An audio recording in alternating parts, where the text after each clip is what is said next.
Hello everyone, welcome to Gateway Classes. मेरा नाम है निधि पाराशर और बेटा जैसा आप लोग जानते हैं हम यहाँ पर डा पढ़ रहे हैं, ठीक है। तो आज डा का हम लेक्चर नंबर 4 स्टार्ट करते हैं।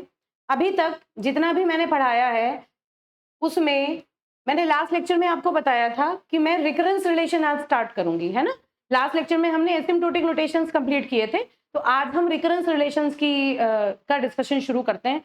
बहुत इंपॉर्टेंट टॉपिक है AKTU एग्जाम के अकॉर्डिंग और थोड़ा सा डिफिकल्ट टॉपिक है। अगर आप इसको सीक्वेंशियली देखेंगे तो बहुत इजीली आपको एक बार में समझ में आएगा, ठीक है बेटा। और इस टॉपिक की इंपॉर्टेंस ये है कि इसके जो क्वेश्चंस होते हैं, न्यूमेरिकल क्वेश्चंस आते हैं इसके ऊपर कॉम्प्लेक्सिटी एनालिसिस के लिए, और वो जो बाद वाले सेक्शंस होते हैं जैसे सेक्शन बी सेक्शन सी जो होते हैं उनमें जो ज्यादा मार्क्स ज्यादा वेटेज के जो क्वेश्चंस आते हैं वहां भी रिकरेंस रिलेशन बहुत पूछा जाता है, तो इसलिए इसकी इंपॉर्टेंस बहुत हाई है, ठीक है। तो रिकरेंस रिलेशन में बेसिकली मल्टीपल मेथड्स होते हैं जिसके थ्रू हम एक रिकरेंस रिलेशन को सॉल्व करते हैं। अभी हम देखेंगे क्या मतलब होता है इसका। तो उसमें हम आज सब्स्टिट्यूशन मेथड को कवर करेंगे। फाइन, चलिए स्टार्ट करते हैं। चलिए देखिए, तो रिकरेंस रिलेशन बेसिकली होता क्या है।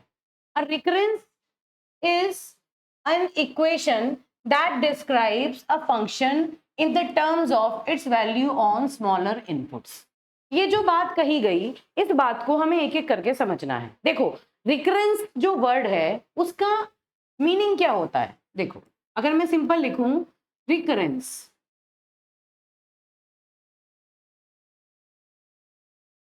रिकरेंस वर्ड का मीनिंग क्या है। रिकर, रिकर करना किसे कहते हैं। किसी भी चीज को अगर हम रिपीट करें, नंबर ऑफ टाइम्स रिपीट करें और जिस चीज के ऊपर रिपीट करें उसकी वैल्यू को बार बार चेंज करते रहे, मतलब सेम प्रॉब्लम को बार बार अगर हम रिकर्सिवली एनालाइज करने की कोशिश करें तो वहां से ये टर्म जनरेट होके आता है। जैसे इसके आसपास की चीजें आपने थोड़ी सी सुन रखी है, जैसे आपने रिकर्शन सुन रखा है ना। रिकर्शन क्या होता है, किसे कहते हैं रिकर्शन। देखिए, जैसे सपोज मैं किसी रिकर्सिव फंक्शन की बात करूं, अगर मान लीजिए ए कोई रिकर्सिव फंक्शन है तो उस रिकर्सिव फंक्शन को अगर हम कॉल करें तो फंक्शन की जो डेफिनेशन है उसके अंदर फंक्शन अपने आप को ही बार बार कॉल करता है। बिल्कुल जनरल है कि ये इसे हम रिकर्शन कहते हैं। क्या कि एक रिकर्सिव फंक्शन वो फंक्शन है जब वो फंक्शन कॉल होगा तो जैसे ही हम फंक्शन की डेफिनेशन के अंदर एंटर करेंगे वही फंक्शन दोबारा से हम कॉल करेंगे कुछ डिफरेंट वैल्यूज के लिए। यहां मान लीजिए अगर हम सपोज n वैल्यू के लिए इसको कॉल कर रहे हैं तो यहां जो n की वैल्यूज होंगी वो स्मॉलर देन n होंगी, मतलब कुछ छोटी वैल्यूज के लिए हम इसी फंक्शन को रिपीटेडली इसी फंक्शन की डेफिनेशन के अंदर कॉल करते हैं। ये कंसेप्ट आपने फर्स्ट ईयर में पढ़ा था, रिकर्शन सी प्रोग्रामिंग में आपने इसके प्रोग्राम किए थे। फिर आपने सेकंड ईयर में डेटा स्ट्रक्चर में भी पढ़ा, वहां पर आपने टावर ऑफ हनोई प्रॉब्लम पढ़ी होगी रिकर्शन के करस्पॉन्डिंग। फैक्टोरियल एक वेल नोन एग्जाम्पल है जो आपने रिकर्शन में पढ़ा है। तो ये एक बेसिक टर्म है कि रिकर्जन का मतलब क्या हुआ कि किसी एक प्रॉब्लम को सॉल्व करने के लिए आप एक पर्टिकुलर फंक्शन या एक ही काम को मल्टीपल टाइम रिपीट करते हैं, है ना, और हर बार उस प्रॉब्लम का जो साइज होता है ना वो रिड्यूस होता चला जाता है। और एक टाइम ऐसा आता है कि वो साइज रिड्यूस होते होते किसी पर्टिकुलर बेस कंडीशन पे पहुंच जाता है। बेस कंडीशन का मतलब वो सॉल्यूशन, वो प्रॉब्लम इतनी एलिमेंट्री प्रॉब्लम हो जाती है कि उसका सॉल्यूशन जो होता है वो ऑब्वियस होता है, मतलब उसको फर्दर ब्रेक करने की रिक्वायरमेंट नहीं रहती। अब इस बात को एग्जाम्पल से समझते हैं। देखिए, अगर हम इस तरह से सोचें कि यहां देखिए recursive definition for the factorial function, ये हमें पता है कि ये अगर हम किसी फैक्टोरियल फंक्शन की बात करें तो रिकर्सिव डेफिनेशन में फैक्टोरियल इस तरह से काम करता है। इसको समझने के लिए सपोज मैंने आपसे कहा कि आप 5 का फैक्टोरियल कैलकुलेट कीजिए, तो 5 का फैक्टोरियल कैलकुलेट करने के लिए हम इस चीज को क्या लिखते हैं। सपोज अगर मुझे इसका फैक्टोरियल कैलकुलेट करना है तो कैसे निकालेंगे, 5 इंटू 4 फैक्टोरियल, सिंपली लिखते हैं, ये पढ़ चुके हैं आप पहले भी। ऐसे ही 4 का फैक्टोरियल कैसे निकालेंगे, 4 इंटू 3 फैक्टोरियल। 3 का फैक्टोरियल कैसे निकालेंगे, 3 इंटू 2 फैक्टोरियल। और 2 का फैक्टोरियल कैसे निकालेंगे, 2 इंटू 1 फैक्टोरियल। और हमें पता है कि 1 का जो फैक्टोरियल होता है वो क्या होता है, 1। तो अब एक बार तो हमने क्या किया, हमने अपनी बड़ी प्रॉब्लम को रिकर्सिवली स्मॉलर प्रॉब्लम्स के ऊपर, जैसे मान लीजिए ये कोई फंक्शन था तो इस फंक्शन को हमने पहली बार में फंक्शन में हमने 5 पास किया था। अगली बार अगर मैं कहूं कि ये n वैल्यू है, suppose if this value is n, तो हम हर बार इस फंक्शन को n-1 के लिए कॉल कर रहे हैं। हमने पहले 5 के लिए कॉल किया, ये क्या है n-1। अब अगर ये n-1 है तो ये क्या है n-2। फर्दर एक एक करके हम इसको स्मॉलर सब प्रॉब्लम्स में डिवाइड करते चले जाते हैं, है ना। और कब तक करते हैं ये काम, जब तक हमारी जो प्रॉब्लम का साइज है वो इतना छोटा ना रह जाए कि जिसका बाय डिफॉल्ट ट्रिवियल सॉल्यूशन हमें पता हो। ट्रिवियल मतलब ऑब्वियस सॉल्यूशन, कि इसको हमें फर्दर डिवाइड करने की जरूरत नहीं है, 1 का फैक्टोरियल 1 ही होता है ना। इसी चीज को एक जनरल इक्वेशन की फॉर्म में देखिए यहां लिखा हुआ है। क्या है ये, n factorial can be written as n-1 factorial multiplied by n। देखिए n factorial can be written as n-1 factorial multiplied by n। ठीक है, तो बिल्कुल एग्जैक्टली इसी बात को हमने यहां लिखा। तो कहने का मतलब क्या है कि अगर हमें कुछ कोड ऐसे दिए हैं जिनकी हमें कॉम्प्लेक्सिटी एनालाइज करनी है ना, और कॉम्प्लेक्सिटी एनालाइज करने के लिए हम उनकी एक ऐसी इक्वेशन को डिजाइन करेंगे कि उस इक्वेशन को मैथमेटिकली हम एक ऐसी इक्वेशन डिजाइन करेंगे कि उस इक्वेशन को रियलाइज करके या एनालाइज करके हम फाइनल कॉम्प्लेक्सिटी कैलकुलेट कर पाए। तो किसी भी एल्गोरिथम की, स्पेशली रिकर्सिव एल्गोरिथम्स की, किसकी बात कर रहे हैं, रिकर्सिव एल्गोरिथम्स की, वो एल्गोरिथम जो रिकर्शन प्रोसेस यूज करते हैं, उन एल्गोरिथम्स की टाइम कॉम्प्लेक्सिटी को कैलकुलेट करने के लिए कुछ मैथमेटिकल इक्वेशंस होती हैं जिन्हें हम कहते हैं रिकरेंसेस। ठीक है, तो पहले आपको क्या करना है, आपको एल्गोरिथम को समझना है, किस तरह से वो एल्गोरिथम स्मॉलर इनपुट्स पर ब्रेक डाउन करता है, कैसे उनके सॉल्यूशंस को हम कंबाइन करते हैं और फाइनल सॉल्यूशन निकालते हैं। ये समझ के हम रिकरेंसेस या रिकरेंस रिलेशंस को डिजाइन करेंगे। अभी हम देखेंगे एक एक करके क्या होगा। तो पहला आपका एग्जाम्पल तो ये था बेटा, जहां पर हम फैक्टोरियल की बात करते हैं, फैक्टोरियल को हम एक एक करके ब्रेक कर देते हैं, है ना। दूसरा एग्जाम्पल क्या है, चलिए देखिए, इसी चीज को अगर मैं दूसरे एग्जाम्पल में देखूं तो ये देखो फैक्टोरियल में, एक बार मैं यहां लिख देती हूं। चलिए अब देखिए फिबोनाची सीरीज में सेकंड एग्जाम्पल क्या है, फिबोनाची सीरीज। आपको पता है कि फिबोनाची सीरीज क्या होती है, बताइए क्या होती है। देखिए अगर मैं फिबोनाची सीक्वेंस की बात करूं तो क्या है, 1 1 क्या है, इनिशियली 2 टर्म मान लीजिए इसके 1 और 1 है, तो थर्ड टर्म कैसे मिलेगा मुझे, अगर ये वाला टर्म मुझे निकालना है तो इसके पहले के 2 टर्म को मैं आपस में ऐड कर दूं, 1 + 1 2, 2 + 1 3, 3 + 2 5, 5 + 3 8 एंड सो ऑन। अगर इस तरह से हम कोई सीक्वेंस जनरेट करते हैं तो इसे हम फिबोनाची सीरीज कहते हैं। तो आप लोगों ने पहले भी इसका रिकर्सिव प्रोग्राम पढ़ा हुआ है। देखिए आप लोगों ने फर्स्ट ईयर सेकंड ईयर दोनों में इस फिबोनाची सीरीज का रिकर्सिव सॉल्यूशन पढ़ा है। तो उस रिकर्सिव सॉल्यूशन की एक जनरल इक्वेशन है जो सीधी सीधी निकल के आती है, वो क्या, कि अगर मैं इसको n मानूं तो ये हुआ मेरा n-1 और ये हुआ मेरा n-2, है ना। अगर मैंने इसको n माना तो ये हुआ मेरा n-2, ये n है तो ये n-1 है और ये n-2 है। तो हम अगर n के लिए कोई चीज कैलकुलेट कर रहे हैं तो उसके लिए Fibonacci sequence of n is equal to Fibonacci sequence of n-1 plus sequence of n-2। इस तरह से रिकर्सिव कॉल होते होते नेक्स्ट टाइम पर n ये होगा, ये n-1 होगा, ये n-2 होगा। अगर ये n है तो ये n-1 है, ये n-2 है। ठीक है बेटा, तो इसी तरह जैसे हमने फैक्टोरियल का एक जनरल स्टेटमेंट यहां से निकाला, ऐसे ही फिबोनाची सीरीज का एक जनरल स्टेटमेंट ये है। ये फिबोनाची सीरीज का जनरल स्टेटमेंट है। क्या, fib of n will be given as fib of n-1 plus fib of n-2। ये कुछ एग्जांपल मैं मल्टीपल टॉपिक्स में रिपीट करूंगी, वहां पर मैं इनको ट्री भी आपको बना के दिखाऊंगी कि किस तरह से हम इनको रिजॉल्व करते हैं। फिलहाल हम सिर्फ ये समझ रहे हैं कि रिकर्सिव रिलेशंस जो होती हैं वो किस तरह से और कैसे एल्गोरिथम्स के लिए लिखी जाती हैं। ठीक है, तो ये इसका जनरल सीक्वेंस है, किसके लिए, for all n greater than 2। अगर 2 से बड़े हैं, नंबर ऑफ एलिमेंट्स 2 से ज्यादा हैं तो ये काम होगा, नहीं तो फिब ऑफ 1 और फिब ऑफ 2 अगर जो होते हैं वो 1 ही होता है ना। ये इसकी बेस कंडीशन है। बेस कंडीशन मतलब जहां पर जाके ये रिकर्सिव एल्गोरिथम स्टॉप कर जाएगा।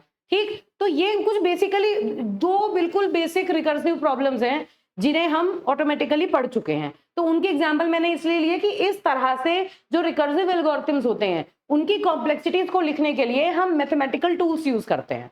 और वो जो फंक्शंस होते हैं उन्हें इस तरह लिखा जा सकता है कि एक जो मेन फंक्शन है वो फंक्शन उसकी स्मॉलर इनपुट्स के रेस्पेक्ट में किस तरह से लिखा जाएगा।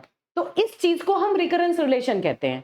कई बार एग्जाम में ये इंपॉर्टेंट है और कई बार एग्जाम में इसकी डेफिनेशन सीधी सीधी पूछी जाती है, तो आपको डेफिनेशन में ये इसकी डेफिनेशन बतानी है और इन दो एग्जांपल्स के थ्रू आप बता सकते हैं कि इस तरह से जो रिकर्सिव एल्गोरिथम्स हैं उन रिकर्सिव एल्गोरिथम्स की कॉम्प्लेक्सिटी कैलकुलेट करने के लिए हम रिकरेंस रिलेशंस की टर्म में उन एल्गोरिथम्स की फंक्शनैलिटी को डिफाइन करते हैं। ठीक है, चलिए अब देखिए रिकरेंस रिलेशन बेसिकली किस तरह से लिखी जाती है। देखो यहां पर दो तरह से हम किसी भी रिकरेंस रिलेशन को लिख सकते हैं। दो तरह के फंक्शंस होते हैं, एक तो होते हैं डिक्रीजिंग फंक्शन और एक होते हैं डिवाइडिंग फंक्शन। डिक्रीजिंग फंक्शन का मतलब क्या हुआ, जैसे आप इधर देखिए, सपोज मैंने कुछ लिखा p ऑफ n, मैं एक जनरल इक्वेशन की बात कर रही हूं। जब आपसे कोई रिकर्शन के बारे रिकरेंस रिलेशन के बारे में पूछे तो आप इन दोनों के टर्म में इसको जनरल लिख सकते हैं, थ्योरी में आपको बहुत अच्छे मार्क्स मिलेंगे। और ये कहीं कोई चीज, ये ऐसी चीज है जो एक जगह आपको कहीं लिखी हुई नहीं मिलेगी। ठीक है, तो कंसोलिडेटेड नोट्स की तरह आप इन्हें यूज करिएगा। Tn इज सपोज मैंने यहां लिखा a multiplied by t of n minus b plus f of n। अब समझिए इस ये जो मैंने रिकरेंस रिलेशन लिखा इसका क्या मतलब है। ये a क्या कहता है, ये Tn क्या है, time to solve, this is, या कॉस्ट टाइम कह सकते हैं या कॉस्ट कह सकते हैं, cost to solve the main problem. इसमें प्रॉब्लम का साइज एग्जैक्ट वही है जो हमें दिया गया है। This is the cost to solve the main problem. This is, what is this, this is the number of sub problems. मतलब एक मेन प्रॉब्लम की हमने कितनी सब प्रॉब्लम्स बनाई। ये क्या है, कि हम जब हम सब प्रॉब्लम बना रहे हैं तो उस केस में प्रॉब्लम का साइज हम हर बार रिड्यूस कर रहे हैं, है ना। तो यहां हमने n लिया था और ये कोई फैक्टर है, ये एक फैक्टर है, ये एक कांस्टेंट टर्म है, constant factor you can say, this is a constant factor using which we are subtracting some factor from the original size of the problem. मतलब अगर यहाँ पर Tn है तो Tn माइनस समथिंग, मतलब प्रॉब्लम को हमने थोड़ा सा रिड्यूस कर दिया और रिड्यूस करने के लिए हमने उसमें से कुछ टर्म माइनस किया है ना। और प्लस Fn, Fn क्या है कि जब ये देखिए ये तो क्या हो गई, cost to solve the main problem, and what is this Tn minus n b, this is the cost to solve the sub problem, this is the sub problem. Main problem को सॉल्व करने में क्या cost आई और ये क्या है, सब problem को सॉल्व करने में क्या कॉस्ट आई, प्लस Fn। Fn क्या है कि मेन प्रॉब्लम को सब प्रॉब्लम में डिवाइड करने में जितना भी आपको टाइम लगा, जितना भी फंक्शन को कॉल करने में टाइम लगा, कंबाइन करने में टाइम लगा, एक्स्ट्रा टाइम, मतलब इस ये जो फंक्शन है इसके कैलकुलेशन से अलग जो टाइम लगा वो सारा का सारा टाइम इस पर्टिकुलर Fn में आ जाता है। तो हम क्या करेंगे बेसिकली, अब समझिए, अगर मैंने एक ओरिजिनल प्रॉब्लम है जिसका साइज n है तो Tn क्या हुआ, उस पूरी प्रॉब्लम को सॉल्व करने में टोटल कॉस्ट जो आई वो है Tn। और अगर हम उस प्रॉब्लम को सॉल्व करने के लिए उसे सब प्रॉब्लम्स में डिवाइड करते हैं स्मॉलर साइज की, तो A हमें बताता है कि कितनी सब प्रॉब्लम्स हैं और B हमें बताता है कि किस फैक्टर में हम क्या माइनस कर रहे हैं n में से सब प्रॉब्लम का साइज कितना बना रहे हैं। प्लस ये क्या हुआ, time to solve a particular sub problem, और Fn क्या हुआ कि सब प्रॉब्लम को सॉल्व करने के में लगे हुए टाइम के अलावा ये जो डिवीजन में, फंक्शन कॉल में जितना भी एक्स्ट्रा टाइम लगता है वो सारा यहाँ पर एक फंक्शन की फॉर्म में हम अलग से ऐड कर देते हैं ताकि हम टोटल टाइम को कैलकुलेट कर सकें। पूरी प्रॉब्लम को कैलकुलेट करने में या पूरी प्रॉब्लम को कंप्यूट करने में टोटल टाइम कितना लगा, इसके लिए हम इन दो फैक्टर्स को कैलकुलेट करते हैं। अब बताइए, देखिए ये क्या बना, ये क्या है, डिक्रीजिंग फंक्शन। मतलब फंक्शन में से हम जब कोई कांस्टेंट माइनस कर रहे हैं तो ये किस तरह की रिकरेंस है, ये डिक्रीजिंग फंक्शन वाली रिकरेंस रिलेशन है, इंपॉर्टेंट है। तो इसको सॉल्व करने के लिए डिफरेंट फॉर्मूलाज, डिफरेंट मेथड्स हैं। ठीक है, तो हम इसे कैसे सॉल्व करेंगे ये हमें समझना है। अगली कौन सी है, डिवाइडिंग फंक्शंस। डिवाइडिंग फंक्शंस क्या कहते हैं, देखिए इसे किस तरह से लिख सकते हैं। सपोज मैंने लिखा Tn is equal to a t n by b plus dn plus cn, इस तरह से लिख सकते हैं। इस dn और cn को हम कंसिक्यूटिवली FN भी बोल सकते हैं, जो मैंने FN अभी ऊपर लिखा था, बिल्कुल वैसे ही बोल सकते हैं, है ना। अब फिर अगेन ये क्या हुआ, ये क्या है, टोटल कॉस्ट, ये क्या हुई, टोटल कॉस्ट। ए क्या है, number of sub problems, again A is number of sub problems. B क्या है, बताइए कि हम साइज क्या रख रहे हैं, सब प्रॉब्लम का साइज क्या रख रहे हैं। अगर ये n है तो b की वैल्यू में 1 रखूं तो ये n ही रह जाएगा, 1 हो नहीं सकती। 2 रखूं तो n/2, 3 रखूं तो n/3, मतलब जो सब प्रॉब्लम है उसका साइज क्या है। a बताता है नंबर ऑफ सब प्रॉब्लम्स कितनी है, और b बताता है कि n के रिस्पेक्ट में वो सब प्रॉब्लम का साइज हम क्या बना के चल रहे हैं, ठीक है। dn जो है वो क्या हुई कि इस प्रॉब्लम को हम कुछ नंबर डिवाइड कर करके उसे सब प्रॉब्लम्स में डिफाइन कर रहे हैं, तो ये क्या हुई, कॉस्ट ऑफ डिवाइडिंग इनटू सब problems. This is the cost of dividing into the sub problem. And what is this, Cn?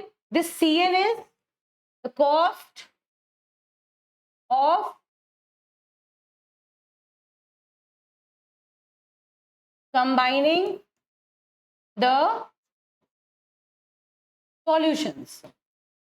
क्या हुआ देखिए, अब मेन समझिए, बहुत इंपॉर्टेंट टॉपिक है बेटा, और ये कंसेप्ट अगर आपको एक बार क्लियरली समझ में आ गया तो ये समझिए कि बहुत मुश्किल पार्ट आप एक बार में समझ लेंगे। देखिए चलिए, Tn क्या है, जो मेन प्रॉब्लम है उसको कंप्यूट करने में जो कॉस्ट है, टोटल कॉस्ट जो लगेगी वो है Tn। अब इस प्रॉब्लम को सॉल्व करने में के लिए आपने एक प्रॉब्लम को डिवाइड किया, ये आपने पहले भी पढ़ा है डेटा स्ट्रक्चर में, मैं दोबारा यहाँ पूरा अच्छा डिटेल में रिपीट करूंगी इसको, जिसे हम कहते हैं डिवाइड एंड कॉन्कर अप्रोच। क्या करते हैं उसमें कि हम इसमें मेन प्रॉब्लम को सब प्रॉब्लम्स में डिवाइड करते चले जाते हैं। जैसे अगर मैं इसी पर्टिकुलर फंक्शन में a की वैल्यू, सपोज मैंने यहां देखिए, अगर मैंने a की वैल्यू 2 ली और b की वैल्यू भी मैं 2 ले लूं, तो उस केस में क्या होगा, अगर मेन प्रॉब्लम n है तो मैंने इसे दो सब प्रॉब्लम में डिवाइड कर दिया, n/2 और n/2 उन प्रॉब्लम्स का साइज है ना। इसी तरह इस प्रॉब्लम को भी अगर हम सब प्रॉब्लम में डिवाइड करेंगे, इसको भी करेंगे, तो क्या बन जाएगी, n/4 n/4।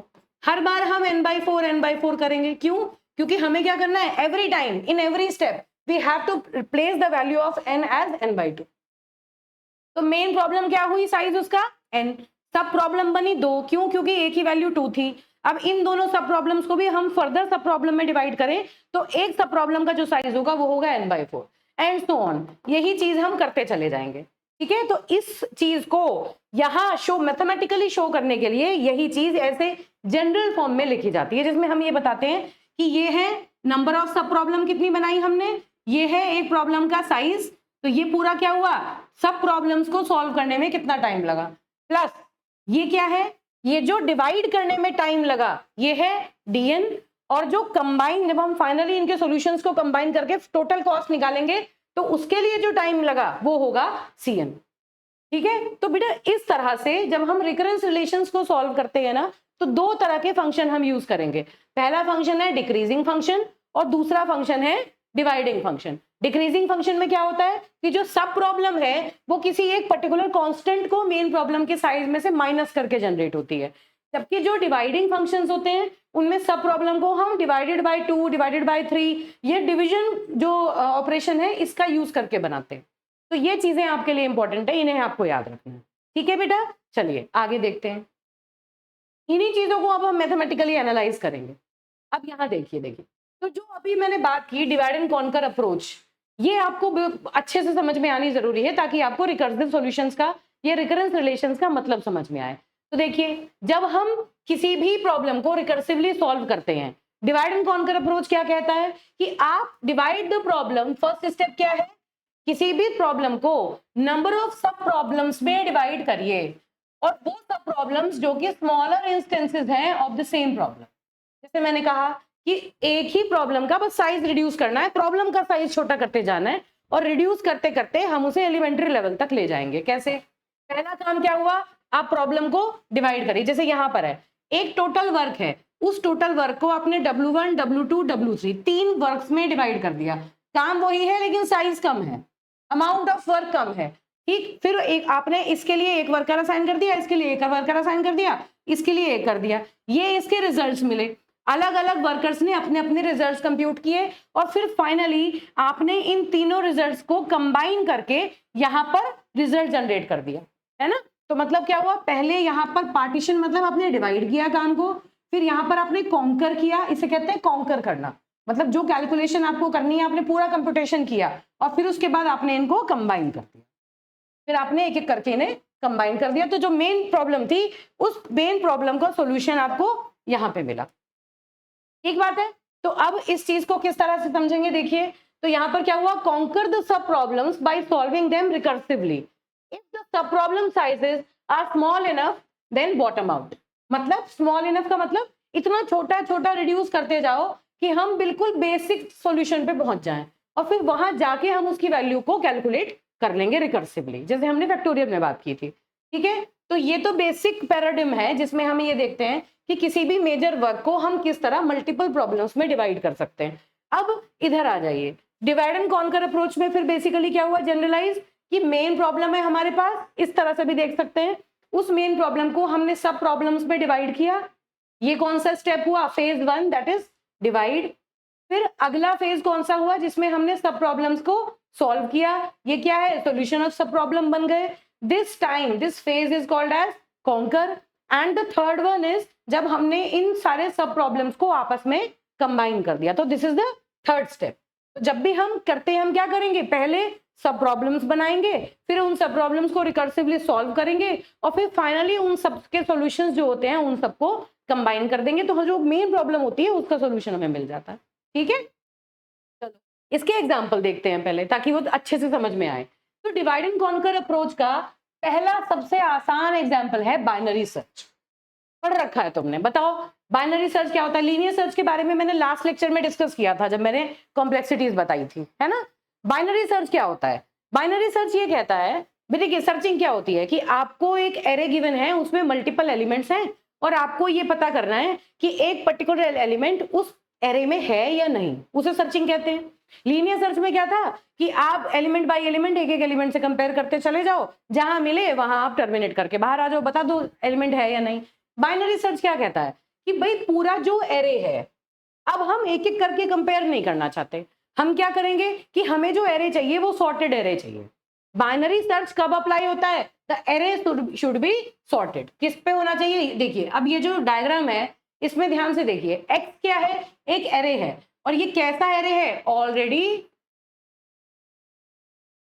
सॉर्टेड एरे है, ऑलरेडी सॉर्टेड एरे है। एक्स एक ऑलरेडी सॉर्टेड एरे है और कैसा एरे है, किस तरह का एरे है, अभी हम ये देखेंगे। चलिए अब बाइनरी सर्च क्या कहता है कि भाई हर एलिमेंट से एक एक करके कंपेयर मत कीजिए, आप क्या करिए, बस इस एरे का मिड पॉइंट आइडेंटिफाई कर लीजिए। बेटा ये आप लोगों को याद भी होगा, आपने पढ़ रखी है 2 बार, फर्स्ट ईयर सेकेंड ईयर दोनों में पढ़ी है आपने ये। तो हम क्या करेंगे, इस पूरे एरे को 2 पार्ट में डिवाइड कर देंगे और पार्ट में डिवाइड कैसे करेंगे, हम मिड एलिमेंट को कैलकुलेट करेंगे। इस पूरे एरे में जो मिड एलिमेंट होगा उस एलिमेंट की लोकेशन को कैलकुलेट करेंगे और जो एलिमेंट हमें चाहिए, सपोज मैं इस एरे में कुछ एलिमेंट्स को रख के देखूं कि मैंने कहा कि सपोज 2 3 4 5 और फिर यहां पर मैंने दिया हुआ है 8 11 14 18, ठीक है। क्या है देखिए, सबसे पहले मैंने क्या किया, इस एरे का मिड पॉइंट कैलकुलेट कर लिया कि मिड पॉइंट कहाँ है, कहाँ पे है इसका मिड पॉइंट, यहाँ पर 1 2 3 4 है और यहाँ पर चलिए एक एलिमेंट और डाल लेते हैं, यहाँ पर 9, ठीक है। तो 4 एलिमेंट्स इधर हो गए, 4 एलिमेंट्स इधर हो गए। ये सिंपलेस्ट केस है जिसमें मैंने एरे का मिड वाला जो पॉइंट है वो कैलकुलेट कर लिया, ठीक है। अब सपोज मुझे सर्च करना है 4 को, इस पूरे एरे में मुझे 4 सर्च करना है एग्जिस्ट करता है या नहीं। तो हम क्या करते हैं बाइनरी सर्च में, सबसे पहले इसका मिड पॉइंट आइडेंटिफाई करते हैं और उस मिड को हम उस एलिमेंट से कंपेयर करके देखते हैं जिसे हमें सर्च करना है। अब बताइए, हमें पता है कि जो एरे है ये असेंडिंग ऑर्डर में पहले से सॉर्टेड है ना।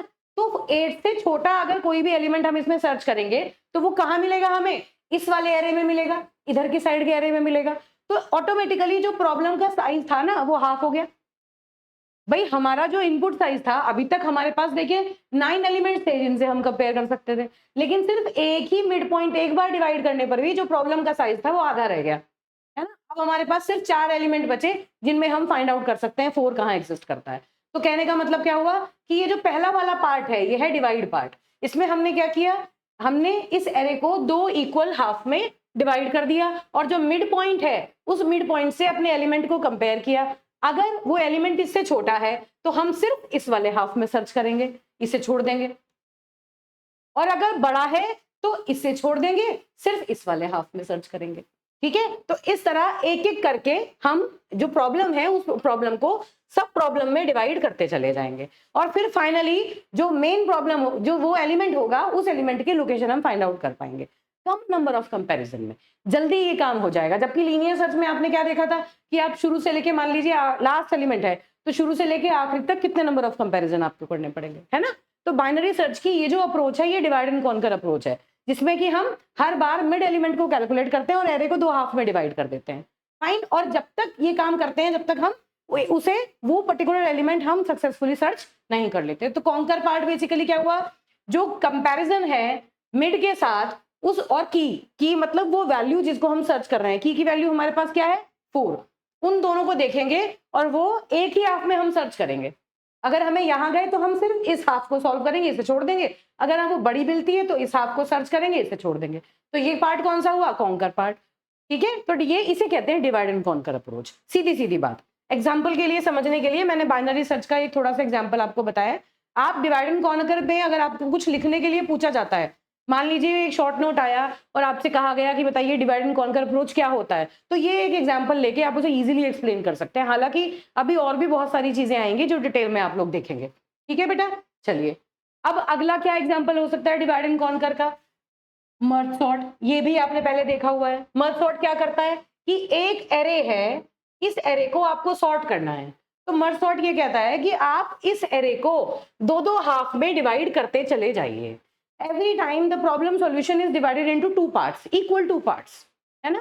तो जैसे यहाँ पर कितने हैं, 1 2 3 4 5 6 एलिमेंट्स हैं, तो हमने 3 एलिमेंट्स के पहले 3 एलिमेंट्स जो है वो इधर चले गए, बाद के 3 एलिमेंट्स इधर चले गए। अब हमने इसको फिर फर्दर डिवाइड किया, एक बार एक एलिमेंट रह गया, एक बार 2 एलिमेंट रह गए। ये डिवीजन का प्रोसेस है, उसमें आपको ऐसा नहीं सोचना कि इसमें एक है और इसमें ये वाली है। फ्लोर वैल्यूज यूज करते हैं जब डिवाइड करते हैं। ठीक है, अब ये तो ये सिंगल सॉल्यूशन रह गया, मतलब हम डिवीजन कहां तक करेंगे, यहाँ पे हमने कहां तक डिवाइड किया, जहां तक हमें एक सिंगुलर प्रॉब्लम नहीं मिल जाती। तो ये देखिए यहां तक आते आते ये एक ऐसा सिचुएशन है जहां पर ये जो मेन प्रॉब्लम है, ये प्रॉब्लम सिंगल सिचुएशंस पे रह गई। देखो 6 अलग हो गया, 5 अलग हो गया, 12 10 9 1।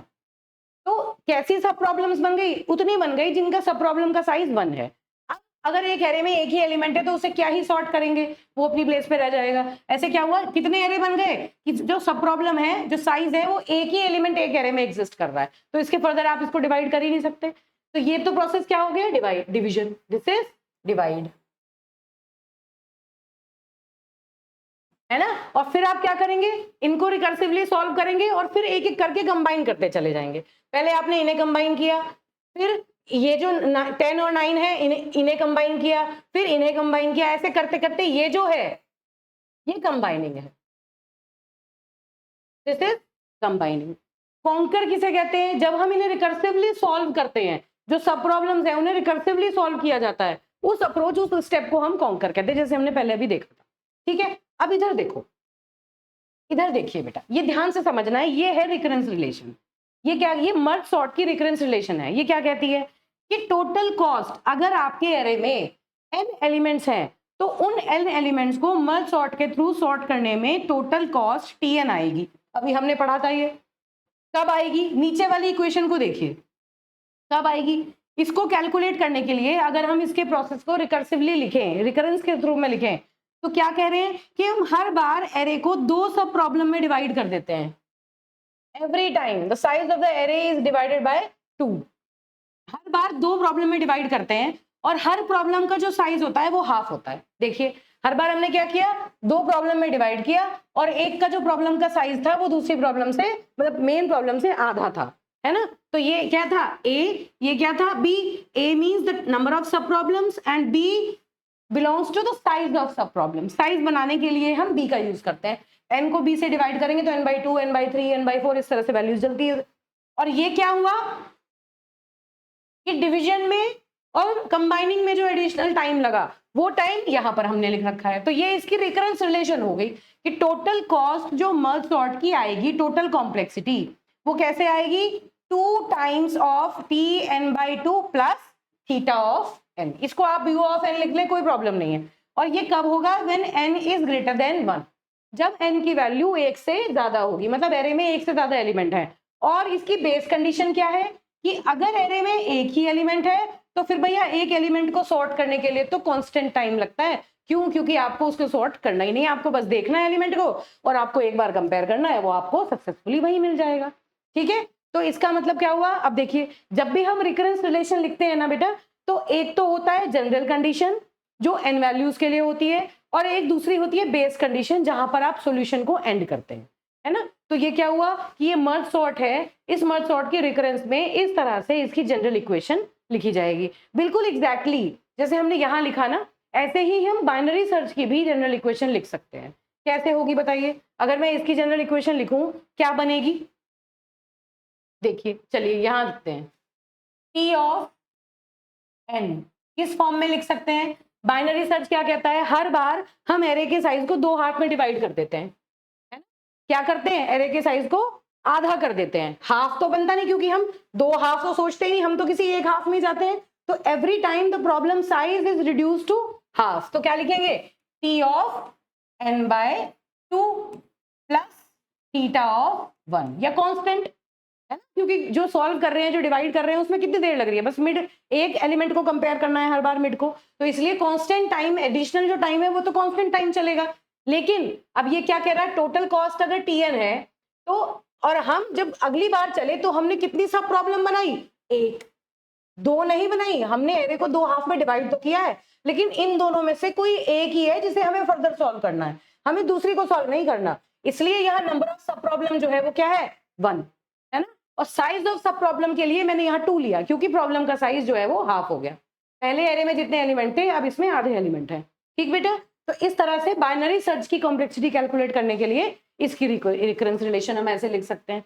इन सारे रिकरेंस रिलेशंस को हम एक एक करके कंप्यूट करके सॉल्व करेंगे। अभी फिलहाल आपको सिर्फ ये समझना है कि रिकरेंस हम लिख कैसे रहे हैं।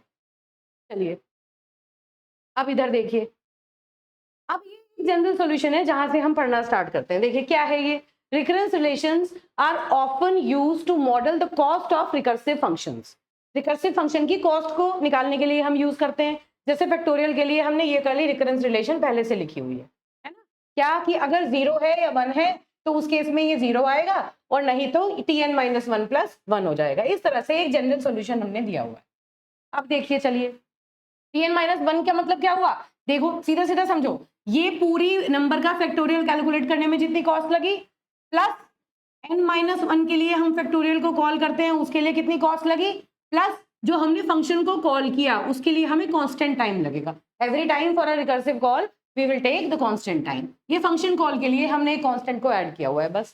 तो ये क्या हुआ, बेसिकली किसी भी फैक्टोरियल फंक्शन के लिए ये रिकरेंस रिलेशन जनरेट हो जाता है। And this recurrence relation holds for all n greater than 1। जहां पर बेस केस क्या है कि 0 आया या 1 आया तो उस केस में हम इसे 0 लेके मान लेते हैं। ठीक है, चलिए अब देखिए यहाँ पर मेथड्स फॉर सॉल्विंग रिकरेंसेस। 3 मेथड्स हैं रिकरेंसेस को सॉल्व करने के लिए। पहला है सब्स्टिट्यूशन मेथड, दूसरा है रिकर्शन ट्री मेथड, और तीसरा है मास्टर्स मेथड। अब ये जो तीनों मेथड हैं एक एक करके हमें इनसे रिकरेंसेस सॉल्व करनी सीखनी है। ठीक है, अब ये चीज करते हैं। चलिए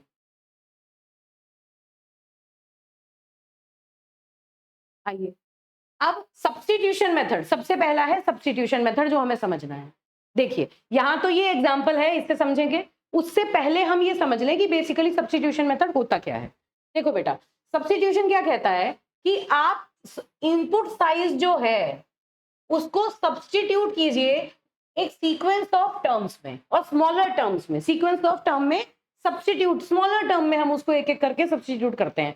कैसे किस तरह से, चलिए पहले एग्जांपल से समझते हैं, फिर इसकी डेफिनेशन को देख लेंगे। क्या है, ये रिकरेंस रिलेशन दिया है, क्या है, Tn is equal to Tn minus one plus n, है ना, ये इक्वेशन है, Tn is equal to Tn minus one plus n. इस रिकरेंस रिलेशन को हमें सब्स्टिट्यूशन मेथड से सॉल्व करना है, क्या, और ये इसकी बेस कंडीशन है कि जब n की वैल्यू, मतलब प्रॉब्लम का साइज 0 हो जाएगा, जब ये जो सब प्रॉब्लम है, ये सब प्रॉब्लम है, देखिए ये मेन प्रॉब्लम है, ये सब प्रॉब्लम है ना, मेन प्रॉब्लम का साइज है n, सब प्रॉब्लम का साइज है n माइनस वन। कैसे फंक्शन है ये, डिक्रीजिंग फंक्शन है। अभी हमने क्या कहा था, रिकरेंस रिलेशन दो तरीके से लिखी जा सकती है, इंक्रीजिंग फंक्शन के फॉर्म में और डिक्रीजिंग फंक्शन के फॉर्म में। तो ये कौन सा फंक्शन है, ये डिक्रीजिंग फंक्शन है, ठीक है। तो अब ये मेन प्रॉब्लम, ये सब प्रॉब्लम, फाइन, ये एक इक्वेशन आपके पास आ गई, मेजर इक्वेशन, और इस इक्वेशन को हम सब्स्टिट्यूशन मेथड से एक एक करके सॉल्व करेंगे। तो सबसे पहले जो मेन इक्वेशन है उसको हम लिख लेंगे इक्वेशन नंबर 1। ध्यान से देखना है आपको। अब देखिए, ये जो इक्वेशन है, ये इसमें इसे कंप्यूट करने के लिए हम बेसिकली क्या करते हैं, हम कब तक इसे स्मॉलर इनपुट्स में डिवाइड करते हैं। भाई रिकरेंस क्या कहती है कि आप मेन सब प्रॉब्लम को स्मॉलर सब प्रॉब्लम्स के अंदर डिवाइड करते जाइए। स्मॉलर का मतलब क्या हुआ, अगर मैं Tn माइनस वन को इससे छोटी प्रॉब्लम में डिवाइड करूं तो क्या आएगा, Tn माइनस टू।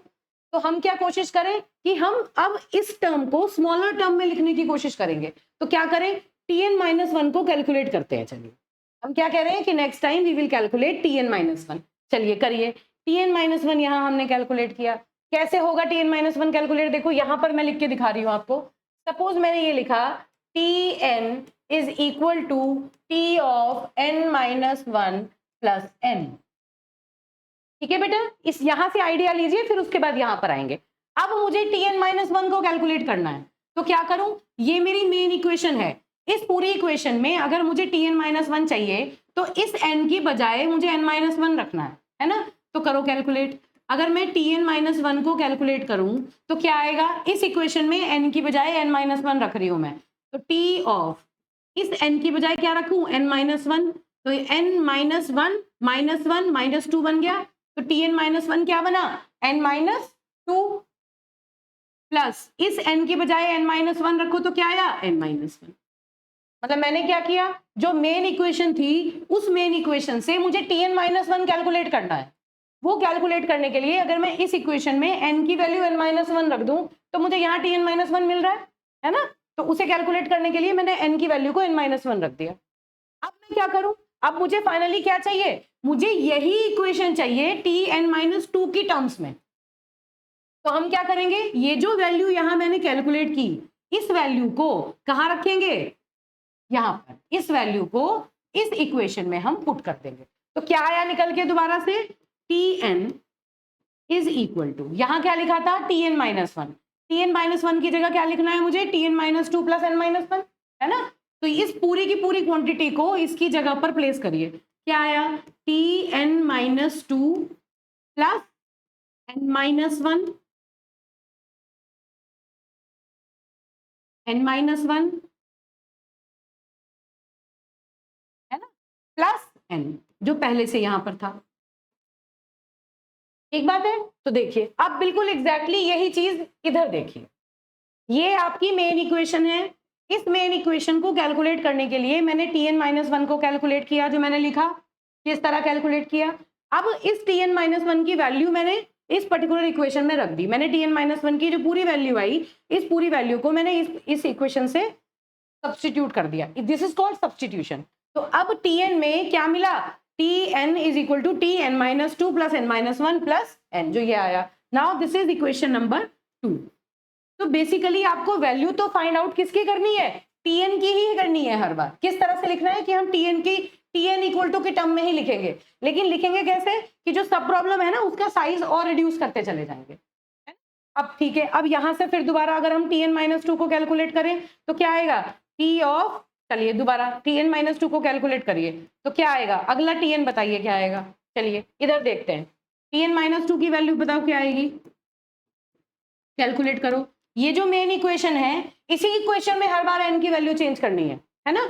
तो इस इक्वेशन में अगर मैं n माइनस टू रखूं तो इधर Tn माइनस टू आ गया, और यहाँ पर n माइनस वन, n की जगह n माइनस टू रखना है। तो क्या आया, T ऑफ n की जगह रखो n माइनस टू, तो क्या आया n माइनस 3, क्योंकि एक -1 पहले से प्रेजेंट है ना, प्लस इस n की बजाय क्या रख रहे हैं, n माइनस 2। ठीक बात है बेटा। तो अब देखिए Tn माइनस 2 की वैल्यू क्या है, T of n minus 3 plus T of plus n minus 2। अब Tn निकालने के लिए क्या करेंगे, इस n माइनस 2 की वैल्यू को Tn में रख देंगे। अब यहाँ देखिए ये था n माइनस 2 की जगह इसकी पूरी पूरी वैल्यू रख दो, तो नेक्स्ट Tn क्या आया, T ऑफ n माइनस 3 है ना, plus n minus 2 plus n minus 1 plus n।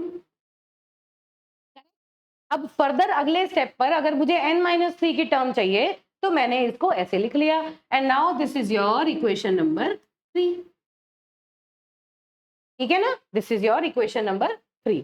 अब अगर मैं इसी चीज को अब किस तरह से कहें कि भाई हम कब तक करेंगे ये काम, कहां जाके रुकेंगे, तो अब हम क्या कह रहे हैं कि अगर मैं इसी चीज को आगे तक रिपीट कर दूं, कब तक, कि मैं k number of times, k times बिल्कुल एग्जैक्टली इसी को रिपीट करूं, तो kth टर्म मुझे क्या मिलेगा, n माइनस के। देखो तीसरी टाइम मैंने रिपीट किया था तो मुझे n माइनस 3 मिला था, दूसरी टाइम था n माइनस 2, पहली बार में n माइनस 1, तो kth टाइम पर मुझे यहां पर n माइनस के मिलेगा, है ना, क्या मिलेगा, n माइनस के।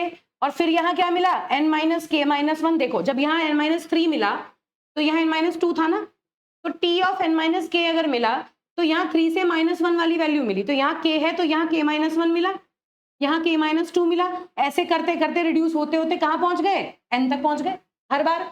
मतलब उसी स्टेटमेंट का जनरलाइज्ड kth स्टेटमेंट हमने लिख दिया कि हर बार जो वैल्यू है k की वो -1 हम कर रहे हैं। ठीक है बेटा, तो अब हमें इसको एनालाइज करना है। अब इसको फर्दर आगे बढ़ाते हैं, चलिए देखिए क्या वैल्यू आई हमारी, देखिए अब इसे यहां रिजॉल्व करते हैं। क्या है, t of n is equal to t of n minus k plus n minus k minus 1, अगली वैल्यू यही थी, plus n minus k minus 2 plus and so on up to n। ये एक जनरल इक्वेशन मिली हमें।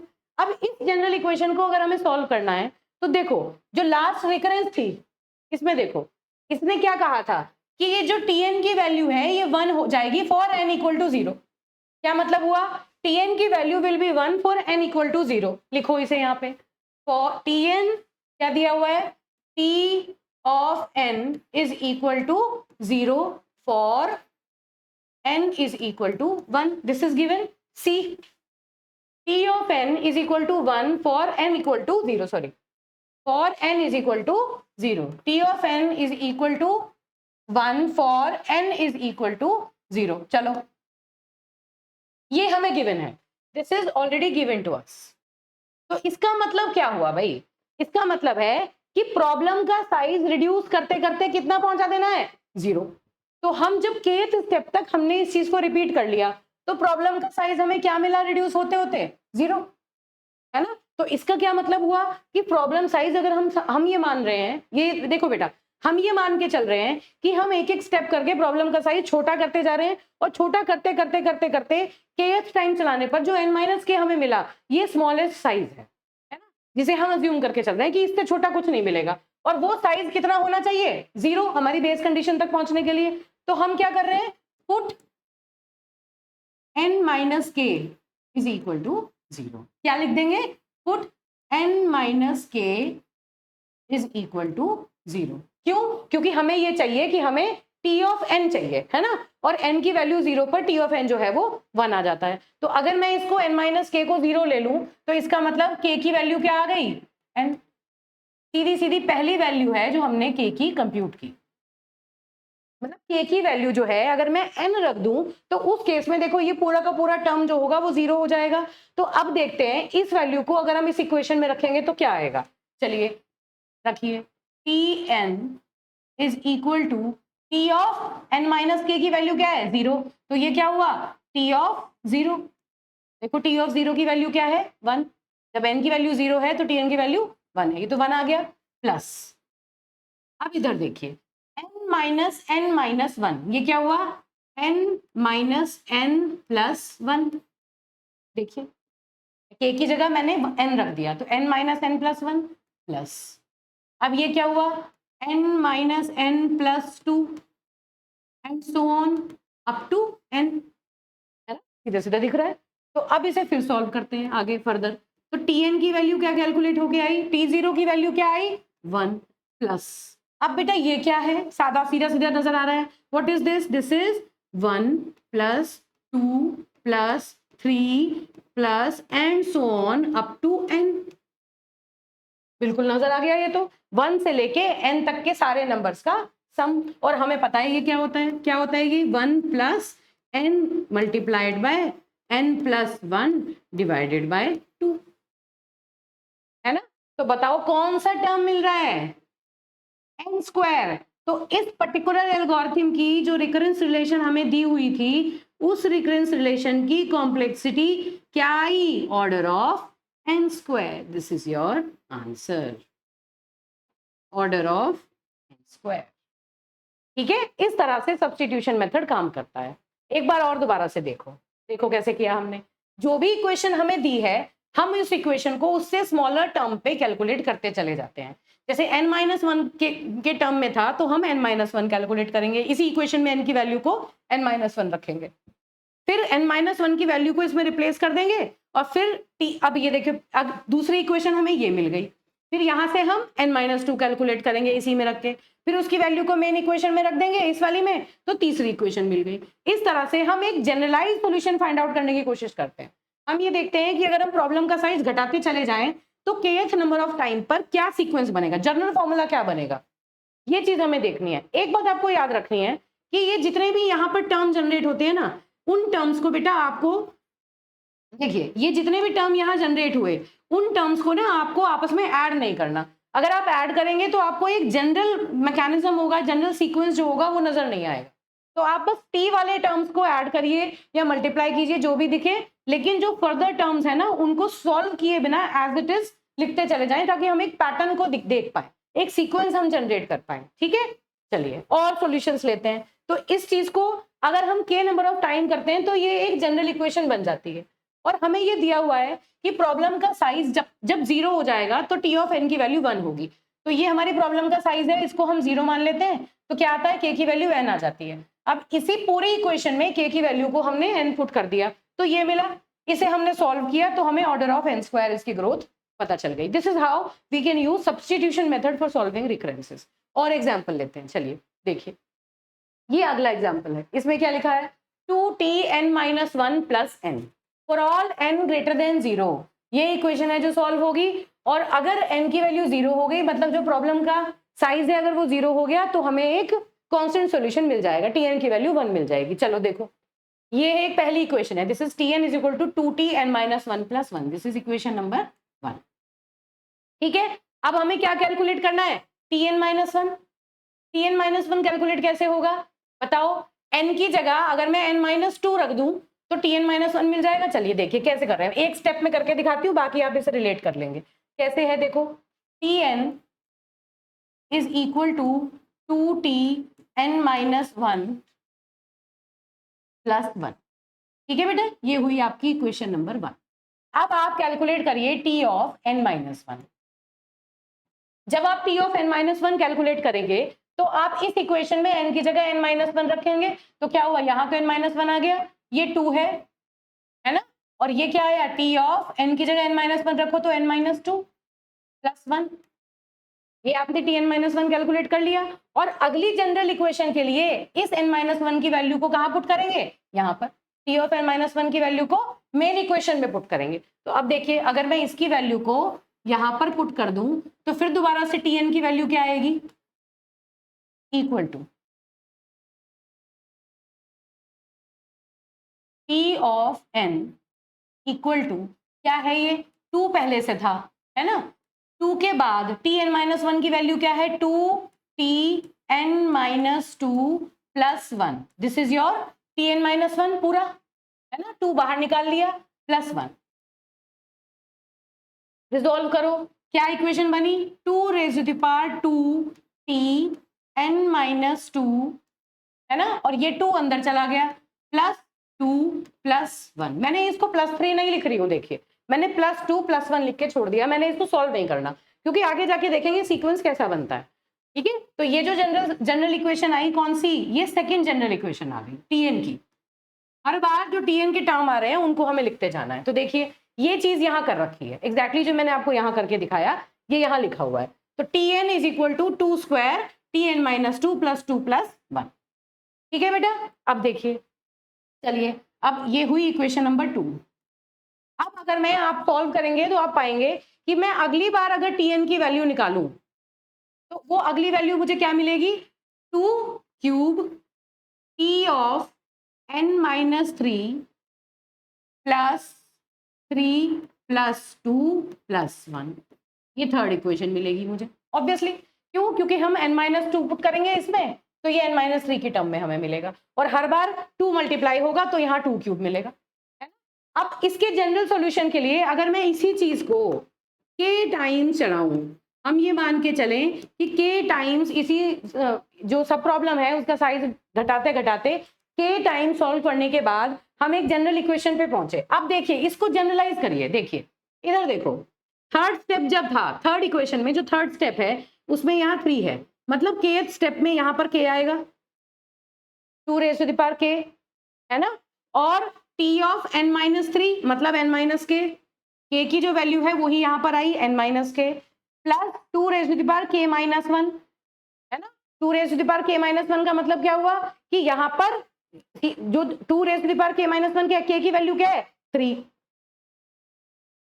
ठीक है, k की value क्या आ गई आपकी 3। तो उस केस में आप क्या करेंगे, 3 की जो वैल्यू, ठीक है ना बेटा, तो यहाँ पर किस तरह से मिल रहा है आपको, देखिए आपने 2³ किया, आपने n की वैल्यू को, मुझे लगता है कहीं पर कुछ आगे पीछे हुआ है, एक बार कैलकुलेट करके देखते हैं।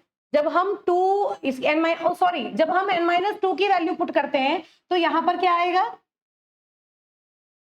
n-2 की वैल्यू पुट करेंगे तो यहाँ पर 4 आएगा, 4 आएगा और 4 को हम क्या लिख सकते हैं 2 स्क्वायर, वो जनरल सॉल्यूशन बनेगा। जैसे देखिए यहाँ करके देखते हैं, अगर मैं n-2 कैलकुलेट करूं तो इसी फंक्शन में, इस फंक्शन में n-2 रखो n की बजाय, तो ये क्या आया Tn-2 इज इक्वल टू 2 और Tn-1 की बजाय क्या रखा 2, Tn-1 की बजाय मैंने रखा n की बजाय मैंने रखा n-2, तो ये क्या आया n-3 + 1, ये n-2 की वैल्यू आई और इस n-2 की वैल्यू को मैंने यहां पर पुट किया तो क्या आया t of n is equal to, यहाँ 2 स्क्वायर ऑलरेडी था, है ना, इसके अंदर हम आए तो 2Tn-3 + 1, ठीक, और फिर उसके बाद +2 + 1।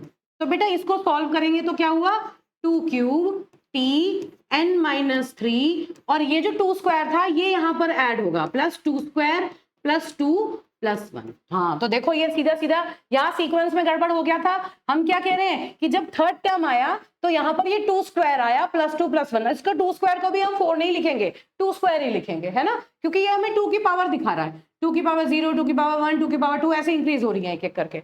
तो इसलिए इसको जो जनरल सॉल्यूशन है वो हमने सीधा सीधा क्या लिखा कि यहाँ पर अगर k है ना, यहाँ भी k है, यहाँ पर k - 1 है, यहाँ k - 2 है, इस तरह करते करते वो प्रॉब्लम रिड्यूस होते होते 1 तक चली जाती है।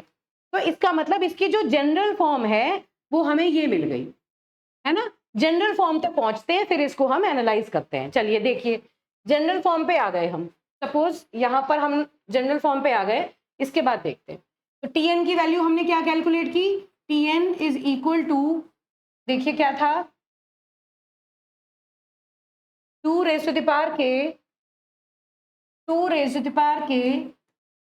ऑफ Tn-k, ये जनरल इक्वेशन थी, plus 2⁻k - 1 plus 2⁻k - 2 plus and so on up to 2 + 1, इस तरह की रिड्यूस होती चली जाएगी। मतलब k की कोई भी वैल्यू हो, यहाँ पर k सेम है, यहाँ पर k सेम है और बाकी जगह k की जो वैल्यू है वो -1 हर बार करते चले जा रहे हैं, ठीक है। और फिर दोबारा वही बेस सॉल्यूशन है कि प्रॉब्लम का साइज इतना रिड्यूस कर दीजिए कि प्रॉब्लम 0 के साइज के बराबर हो जाए। क्यों, क्योंकि t ऑफ 0 की जो वैल्यू है वो हमें पता है 1 है। तो फिर दोबारा हम क्या करेंगे, पुट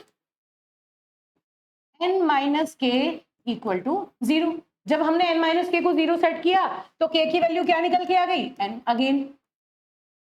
और अब इस n वैल्यू को हम इस इक्वेशन में पुट कर देंगे तो क्या आया, t of n is equal to k की वैल्यू को हमने क्या रखना है, n, 2 raise to the power n, है ना। और t क्या है, k की वैल्यू को n रखेंगे तो क्या आएगा, 0, n माइनस n, ठीक, plus 2 raise to the power, ये k माइनस 1 क्या बना, k की वैल्यू क्या है, n minus 1, 2 raise to the power n minus 1 plus 2 raise to the power n minus 2 plus and so on up to 2 plus 1। ठीक बात है बेटा। तो अब देखो ये तो हमें सीधा सीधा समझ में आ गया, ये जो है ये टर्म तो हमारा मिला 2 raise to the power n, और ये जो दिखाई दे रहा है ये तो एक जीपी दिखाई दे रही है, जीपी सीरीज, ज्योमेट्रिक प्रोग्रेशन आपने पढ़ रखा है। जीपी सीरीज का फॉर्मूला क्या होता है, चलो यहां देखो, जनरल फॉर्मूला क्या होता है, अगर मैं लिखूं 1 प्लस 2 प्लस ऐसे करते करते, या इसे एक और जनरल बनाने की कोशिश करते हैं, ये लिखिए 1 plus a r square and so on up to a r raise to the power n minus 1। ये फॉर्मूला पढ़ रखा है ना आप लोगों ने, बिल्कुल एग्जैक्टली यही फॉर्मूला हमने पढ़ रखा है, हम बहुत छोटी क्लासेस से पढ़ते आए हैं जीपी का फॉर्मूला। जीपी में अगर कोई चीज है, टर्म्स है, तो उनको ऐड करने पर nth टर्म कैसे निकालते हैं, तो a r cube up to a r raise to the power n minus 1। तो इनका पूरा एडिशन क्या होता है, सम क्या होता है इस सीरीज का, a multiplied by r raise to the power n minus 1 upon r minus 1। ये हमें पता है, देखो ये तो जीपी दिख रही है ना, 1 plus 2 plus plus square up to n minus 1, देखिए बिल्कुल एग्जैक्ट है। अब इस ये जो जीपी है इसमें a की वैल्यू क्या नजर आ रही है, 1, वहां से शुरू है 1 प्लस 2, है ना। कैसे लिख सकते हैं इसको, इस टर्म को कैसे लिखा जा सकता है, 1 plus 2 plus 3 plus 1 plus 2 plus and so on up to 2 raise to the power n minus 2 plus 2 raise to the power n minus 1। ये तो जीपी है, हर बार 2 मल्टीप्लाई कर रहे हैं हम, है ना। तो फॉर्मूला क्या हुआ, a की वैल्यू क्या है 1 और r की वैल्यू क्या है 2, है ना। नंबर ऑफ टर्म्स कितने हैं, n ही है, तो क्या हुआ टोटल सम कितना आया इसका, बताइए। a की वैल्यू है 1 इंटू r की value r power n, r क्या है 2 power n minus 1 upon r minus 1 2 minus 1, है ना। तो ये टर्म क्या मिला, ये तो हो गया 1 और ये हो गया 2 raise to power n minus 1। तो ये क्या लिखेंगे, 2 की पावर n, अगर मैं इसको यहां पर कैलकुलेट करूं तो ये क्या हुआ 2 power n plus 2 raise to power n minus 1, है ना। ये कैलकुलेट होके आया, तो इसलिए हम tn को क्या लिख सकते हैं, t of n is equal to order of 2 raise to power n, यहां सीधा सीधा नजर आ रहा है ना। तो ये एक्सपोनेंशियल टाइम एल्गोरिथम है जिसकी जो पावर है वो 2 रेज़ टू पावर n के ऑर्डर में ग्रो करेगी। एक बार फिर से देखिए, फिर से रिपीट करते हैं इसको, इसी क्वेश्चन को देखिए, यहाँ पर 2t n minus 1 plus n लिखा हमने, n माइनस 1 की टर्म बेस सब्सिक्वेंट टर्म्स हमने लिए, तो सेकंड टर्म हमारा 2 स्क्वायर आया, थर्ड टाइम हमारा 2 क्यूब का फंक्शन आया, ठीक है। जब हम जनरल इक्वेशन लिखेंगे इसी चीज को kth टाइम हमने ऐड किया, तो kth टाइम पर ये हमारी जनरल इक्वेशन आ गई।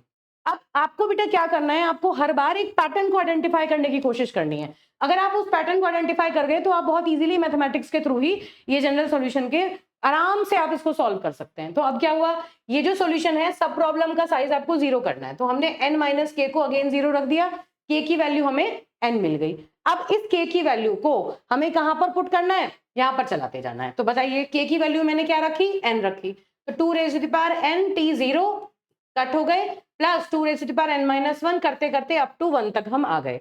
ये क्या है, ये वैल्यू 1 है, तो ये रिड्यूस होके 2 raise to the power n तक आ गई। इस वैल्यू को हमने कहा, इसके लिए जनरल फॉर्मूला मैंने यहां लिखा है, जनरल जीपी सीरीज। ये क्या है, जीपी सीरीज का फॉर्मूला है, this is your GP series. अब ये जीपी आइडेंटिफाई हमने कर ली, तो ये nth टर्म तक एडिशन करने के लिए क्या फॉर्मूला है, ये फॉर्मूला हमने यहाँ लगा दिया, तो इसका जो सॉल्यूशन आया वो आया 2 raise to the power n minus 1, ठीक है। तो इनको सिंप्लीफाई करेंगे एसिम्प्टोटिकली, तो ऑब्वियस सी बात है 2 multiplied by 2 raise to the power n आ जाएगा, मतलब 2 raise to the power n plus 1 आ जाएगा, उससे कोई फर्क नहीं पड़ता। ऑर्डर क्या रहेगा, 2 raise to the power n ही रहेगा, ठीक है। तो ये जो रिकरेंस रिलेशन थी, इसका सॉल्यूशन क्या निकल के आया हमारा 2 raise to the power n, सीधा सीधा, ये हमें क्लियरली समझ में आता है, ठीक है बेटा। चलिए अब थर्ड देखते हैं। ये एग्जाम्पल क्या है, ये डिवाइडिंग फंक्शन है। देखिए ये जो एग्जाम्पल है ये डिवाइडिंग फंक्शन का एग्जाम्पल है ना। डिवाइडिंग फंक्शन में ये क्या कर रहा है, देखो ये जनरल एक इक्वेशन लिखी है 2t(n/2 + n). तो this is your equation number 1। What is this, this is 2t(n/2 + n). अब इसमें क्या करेंगे, इसमें सब प्रॉब्लम जो है वो n/2 साइज की है, तो इसको डिवाइड करो, tn/2 कैलकुलेट करो। जब हम tn/2 कैलकुलेट करेंगे तो क्या कैलकुलेट होके आया, देखिए चलिए इधर देखिए, एक टर्म यहां कैलकुलेट करके देखते हैं। tn is equal to 2t(n/2 + n).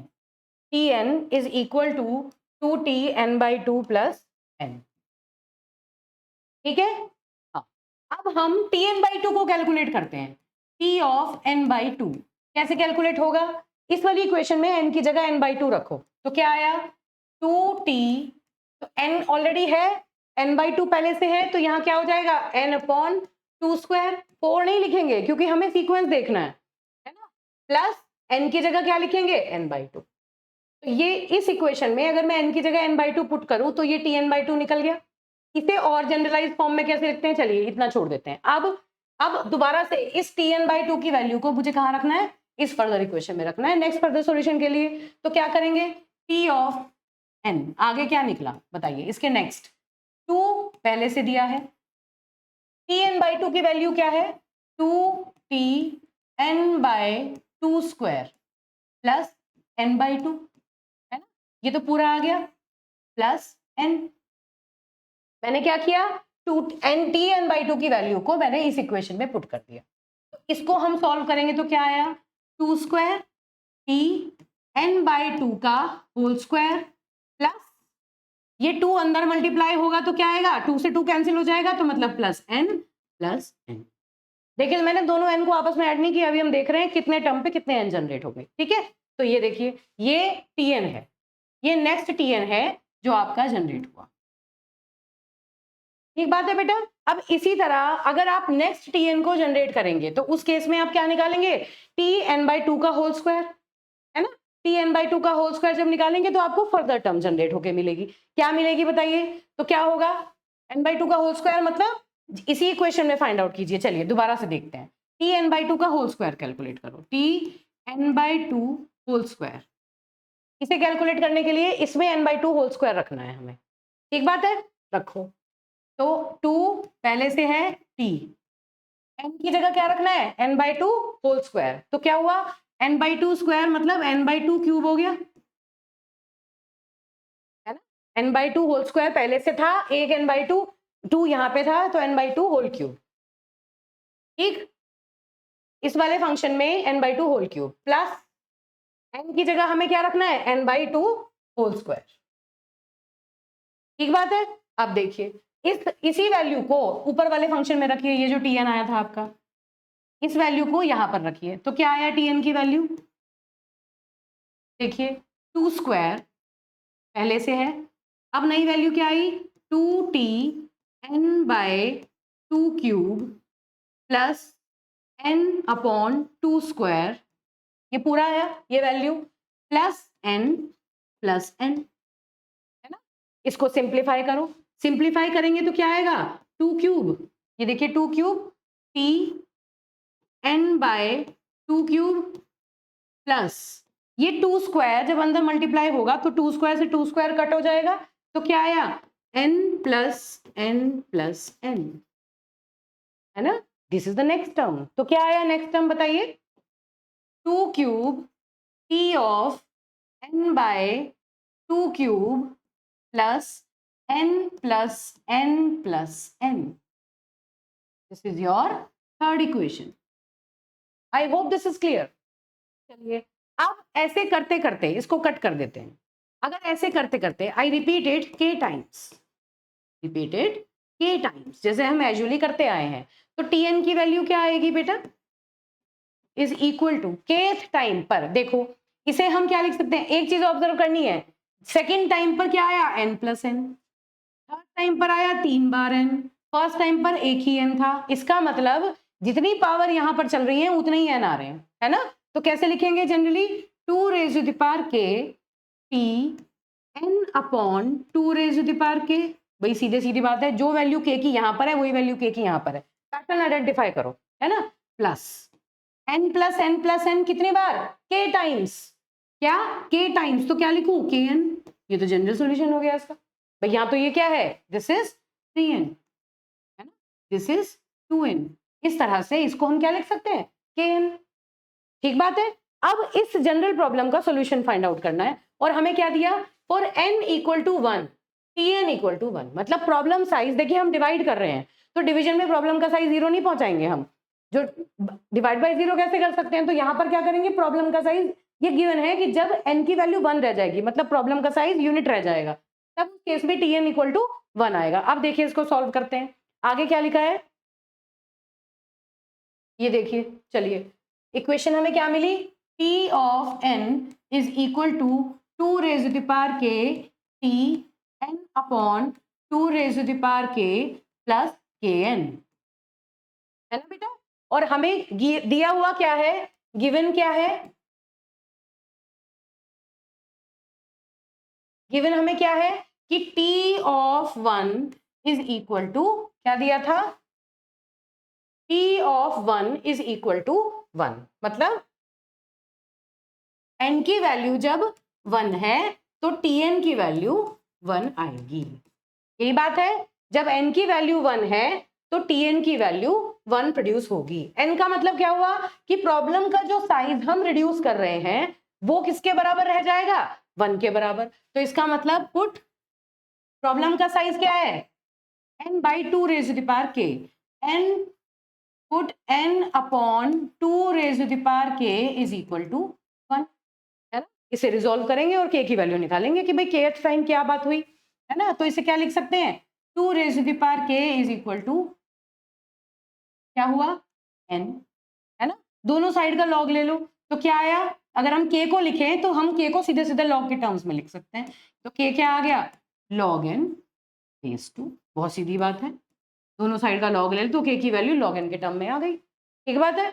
अब ये जो वैल्यू है k की, इस वैल्यू को इस जनरल इक्वेशन में रखो, तो क्या आया, t of n is equal to 2 raise to the power k, 2 raise to the power k की वैल्यू क्या है, n, दिख रहा है, 2 raise to the power k की वैल्यू क्या है, n, ठीक बात है। तो अब आप एक एक करके इस तरह से प्रॉब्लम का सॉल्यूशन बनाना आप स्टार्ट, है ना। तो अब देखो, अब अगर इसे हम रिजॉल्व करना स्टार्ट करेंगे तो क्या बना, 2 raise to the power k की वैल्यू क्या रख दें, n, t 1 प्लस k की वैल्यू क्या है, log 2n इंटू ऑलरेडी क्या था, n, तो क्या आया सॉल्व होके, n plus n log n base 2। तो इसका मतलब क्या हुआ भाई, n log n में से कौन सा बड़ा है, n log n बड़ा है, तो उस केस में फिर अब हम क्या लिखेंगे, tn is equal to n log n। इसकी जो कॉम्प्लेक्सिटी थी वो n log n की टर्म्स में आई। इस तरह से हम रिकर्सिव सॉल्यूशंस को बनाते हैं। फिर देखिए, फिर से देखिए क्या किया हमने, एक एक करके प्रॉब्लम का साइज रिड्यूस करते गए और बस ये आइडेंटिफाई किया कि सीक्वेंस क्या चलेगा। kth टाइम रिपीट करने पर एक जनरल सॉल्यूशन निकाल लिया, जनरल इक्वेशन बनी, और उस जनरल इक्वेशन में जो बेस कंडीशन दिया हुआ है इसके हिसाब से इसकी वैल्यू को पुट कर दिया। बेस कंडीशन में कहा है कि जब n की वैल्यू 1 हो जाएगी तो जो आपका tn है उसकी वैल्यू 1 हो जाएगी, है ना। तो जब n की वैल्यू 1 मतलब n upon 2 raise to the power k को मैंने 1 लिख दिया, यहाँ से k की वैल्यू निकाल ली और वो k की वैल्यू को मैंने यहाँ पर पुट कर दिया। ठीक है बेटा, तो 2 raise to the power k की जगह हमने क्या लिखा, n, ये क्या आ गया 1 प्लस log k की जगह क्या लिखा, log n, और n पहले से था। इसको सॉल्व करेंगे तो जो टाइम कॉम्प्लेक्सिटी है that time complexity will be given in the term of n log n। ठीक है, तो दिस इज हाउ हमें, मैंने कुछ अभी 2-3 एग्जांपल्स लिए हैं अभी मैं पहले और मेथड भी आपको कराऊंगी रिकर्सिव सॉल्यूशंस के, बहुत इंपॉर्टेंट हैं ये। इस तरह के क्वेश्चन एग्जाम में बहुत आते हैं, बहुत पूछे जाते हैं एकेटीयू एग्जाम में, ठीक है। तो पहले हम कोशिश करेंगे कुछ 2-3 क्वेश्चन से आपकी अंडरस्टैंडिंग बने, उसके बाद एक पूरा डेडिकेटेड लेक्चर में बनाऊंगी जिसमें एकेटीयू में जो क्वेश्चन आए हुए हैं रिकरेंस रिलेशंस के, वो सारे हम वहां डिस्कस करेंगे। और ये बेटा ये ऐसा टॉपिक है, इसमें जितनी आप प्रैक्टिस कर ले उतना अच्छा है, क्योंकि इसमें डिफरेंट क्योंकि मैथमेटिक्स की तरह है, डिफरेंट टाइप के कॉम्बिनेशंस के ऊपर कुछ भी क्वेश्चंस आ सकते हैं। तो प्रैक्टिस प्रॉब्लम में मैं आपको खूब सारे सम्स वहां दूंगी, खूब सारी रिकरेंस रिलेशंस आपको मिलेंगी, उनके सॉल्यूशंस भी हम असाइन करेंगे ताकि आप जब सॉल्व करें तो आप अपने आंसर्स को मैच कर पाएं, ठीक है। बाकी हम लेक्चर में कोशिश करेंगे कि लेक्चर में ही इतने रिकरेंस रिलेशन सॉल्व करवा दें कि आपको कोई भी नई प्रॉब्लम अगर आती है तो उस नई प्रॉब्लम को आप इजीली हैंडल कर लोगे, ठीक है बेटा। तो आज के लिए इतना ही। अब मैं नेक्स्ट लेक्चर में अगला मेथड डिस्कस करूंगी जिसका नाम है मास्टर्स मेथड, ठीक है। Okay, thank you.